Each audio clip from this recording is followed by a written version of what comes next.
Hey there, friends. Hey, Tony. Here we find ourselves back in the North Eatery, one of our favorite places here in Luperon. Dan's making some breakfast. We got a nice coffee. Michael started with a beer and a cigar. That's why I love the guy. You remember Michael, the sea captain, Tony, the reluctant professor, and the sea captain is getting ready for a voyage of sorts. Yes, we've been here in Luperon, the land of mañana.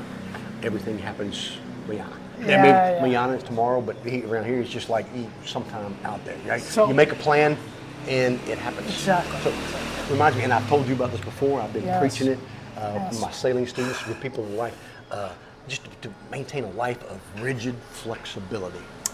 Yes, you've said that to me a number of times, and you know I hate it when you say it, Michael. I hate and love it because there's wisdom in it, but the wisdom you need isn't necessarily the wisdom you want. So, you said it a number of times to me, rigid flexibility, and I'm wrestling with it, to be honest with you, and I bet you some other folks, when they hear rigid and flexible at the same time, are going to wrestle too. So, I know you've been getting ready to go, and when you get ready to go on the sailboat on a bit of a voyage, you've got to lay in provisions, you've got to have enough water, fuel, food, of course. You got to fix all the things that break. Yachting, I hate the word, sailing, cruising, things break, things fall apart, you got to fix them. Some people hire other people to do it. Some people got to do it themselves. Most of us do a little combination of both. So I know you've been getting ready to go, and you've got a kind of deadline. So talk to me about this rigid, flexible thing. Things happen. Things happen that get in the way of your plan. Who was our dear friend Joseph Campbell said, "Don't let that vision of your plan get in the way of living your life." Right? And so it's kind of like my approach to life is like, I got a plan, but one, I'm not going to reduce my values. Right. I'm not going to separate my values in order to force that. So we got some rigid flexibility. If folks around here, you see half-built houses here. So the barriers to getting that goal of building it done are numerous. So are we going to lose our zen? Are we going to lose our zen because things are not happening the way we want, or can we be just a little bit flexible, still with our core values, to be who we are, without falling apart? So I hear you. I'm listening to your words. I accept the wisdom of them. Damn it, it's hard to deal with sometimes. I'm not by nature a patient person. I have all kinds of ability to focus on something for a long period of time. I mean, I was a professor. That's delayed gratification for sure. But on the other hand, I like what I like, and I like what I like done when it's done. But since I've started listening to you about this rigid flexibility thing, I've come to appreciate also what John Lennon said, when I paraphrase him, about life is what happens in between the plans. And life is actually the point for me since I stopped working full-time, or at least working for pay full-time. Well, I hope you were living life in that time, but we learned some lessons in that. So here's the thing. When I heard rigid flexibility, and I got angry at you, I just couldn't even make eye contact for a few seconds. Wanted to walk away, but choked it back, mostly out of pride, to be honest with you. Here's what I discovered.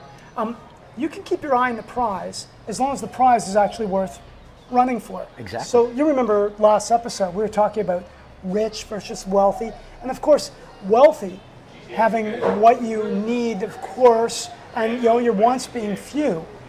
That's already a measure of being able to be rigidly flexible to some extent. But I got to tell you, my problem was, the little voice in my head said, "What about ambition, Michael? What about ambition, damn it? I'm an ambitious guy. You are too, damn it." Well, it's a driving. But, and again, keep an eye on the goal. My goal is to get out of here in a week or so. But we can look at the worst case, right? Yeah. So what happened? It's still my goal.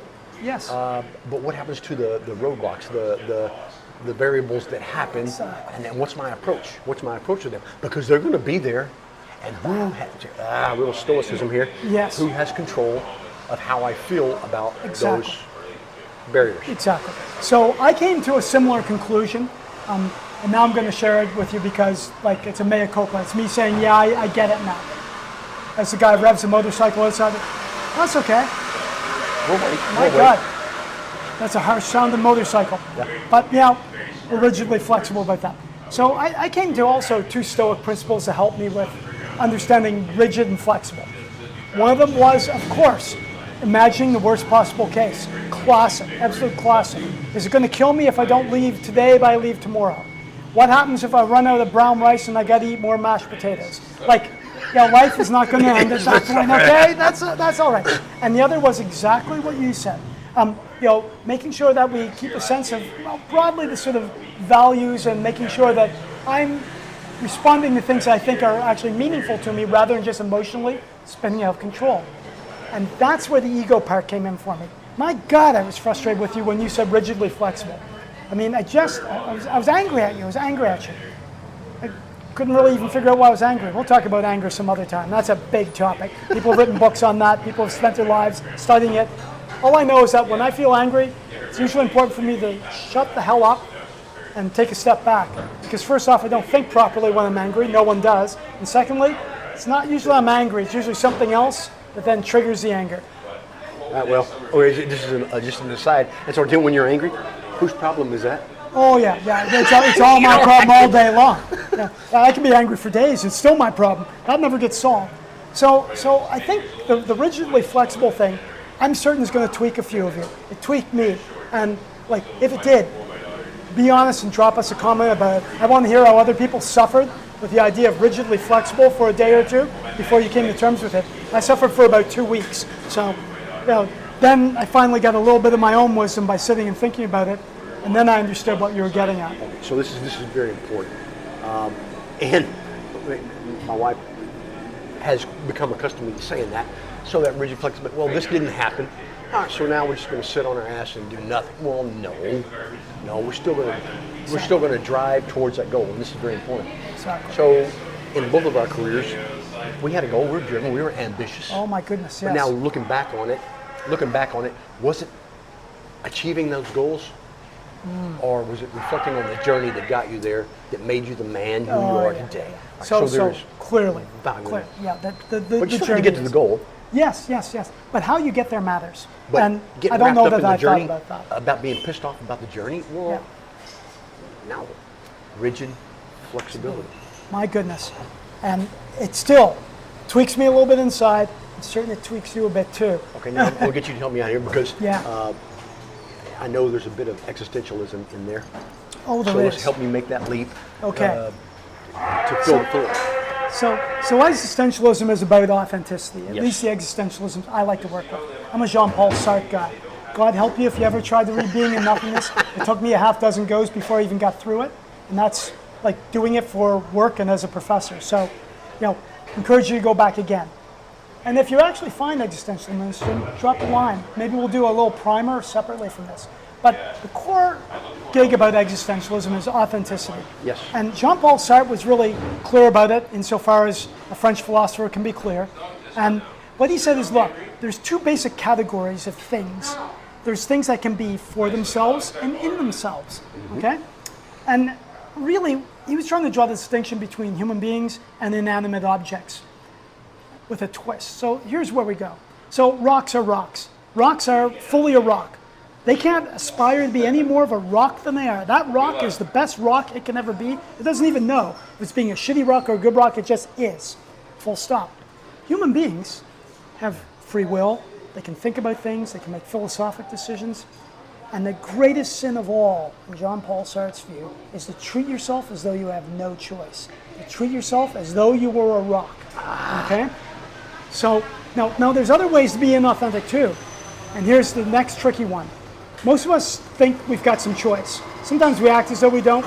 Bad, no bueno, okay? Like, you do have choice. You have a lot of choice, even if it's just choice about how you feel about something.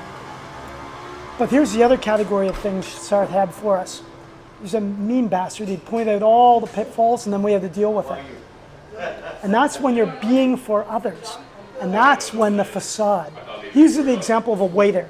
Talks about the French waiter. If you've ever been to France, you know a French waiter. Impeccably dressed, somewhat aloof, knows more than you will ever know about everything, including what you want to eat at that moment. The French waiter comes in. He's flamboyant. He does the whole, yes, monsieur. You ask him for something to drink that is not typical for that time of day. He dismisses you. He even forgets to bring it. until he corrects you. He does everything more of the French waiter than any French waiter could be.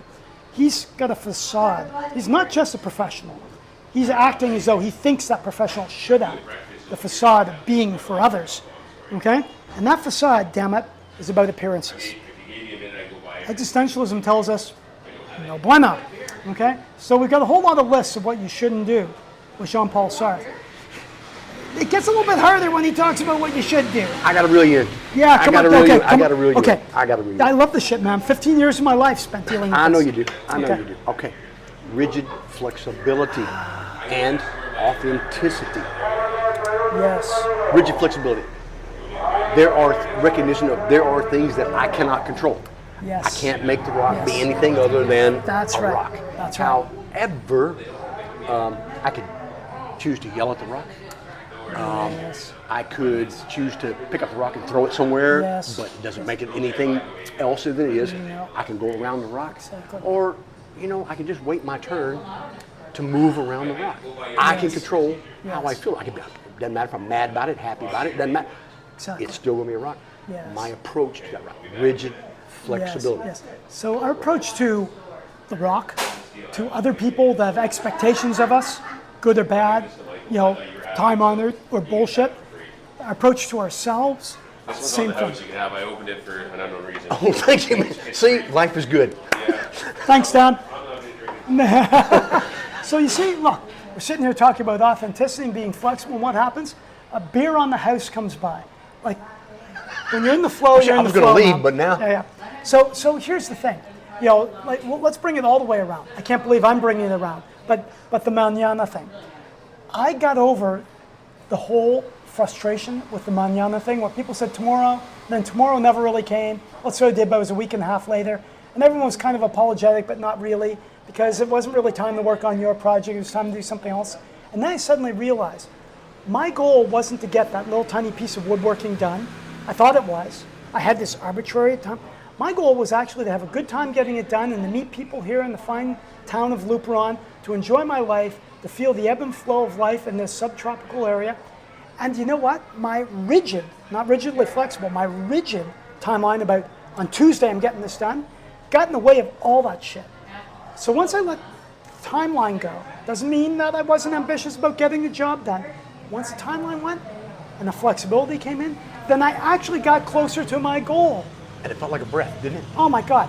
I became happy. I engaged with people more honestly. Suddenly my really terrible Spanish got slightly better because I took the time to do it. People are smiling. Life is good. So I hate to admit it, but that rigidly flexible thing is important to me now. I repeat it as a mantra. My kid hates it when I say it because we talk about deadlines that way now too. So, here we are, man. Like it's the gift that keeps on giving. But I haven't met anyone that immediately was happy about it. Everyone I've met was a little bit frustrated and had to work with what it was meant by it and came to it. So I think there's some work there for all of us. Of course there is. Of course there is. All right, friends, let's work on that rigid flexibility a bit. Send us your comments. Tell us what you think about it. Did it make you mad? Did it give you a little breath of fresh air? Maybe all of the above, and that's okay too. Right. We've all got work to do, man, and that work is good work, but it doesn't mean it doesn't come with a little bit of effort. So here we are again. You rein me in. I spiral out of control. Tell us what you think. All right, marching on. We got some tasks to do. So. Yes. Yeah, we got to drink that free beer first. Right. Yeah. And then we got to get Luperon.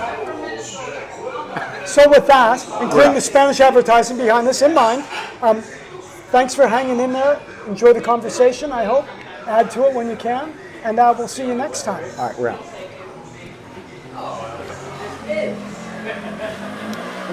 That was good.